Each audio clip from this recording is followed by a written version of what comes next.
Оваа папка ќе стане символ на процесот што денеска го отпочнуваме за враќање на слободата и демократијата. Вака пред 6 години лидерот на тогашната опозицијска партија СДСМ Зоран Заев го најави проектот Вистината за Македонија, кој настана како резултат на објавувањето на незаконски прислушувани разговори на повеќе од 26.000 граѓани, политичари, новинари, суди, обвинители, бизнисмени, невладини организации.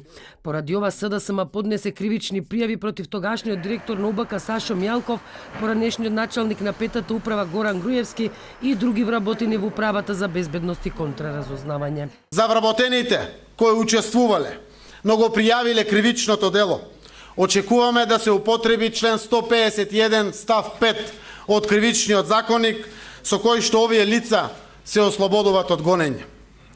Испраќам порака.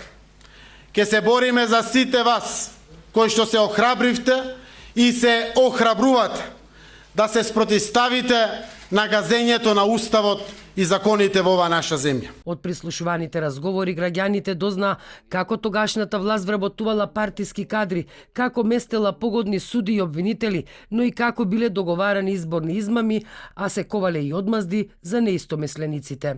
Да не беа бомбите што тогашната опозицијска СДСМ ги објави во јавност, тогаш веројатно никогаш нема да постои извештаите на Прибе.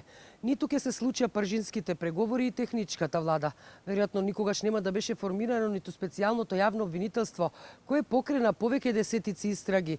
Дел од нив завршија на суд. Најголемиот предмет Таргет Тврдина, кој што се однесува токму на незаконското прислушување и уништувањето на опремата со која што се прислушувало, е во завршна фаза. 6 години подоцна, освен Таргет Тврдина, пред судовите се наоѓаат уште 21 друг предмет на сега веќе непостоечкото СЈО, а во обвинителството беа предадени 171 предмет.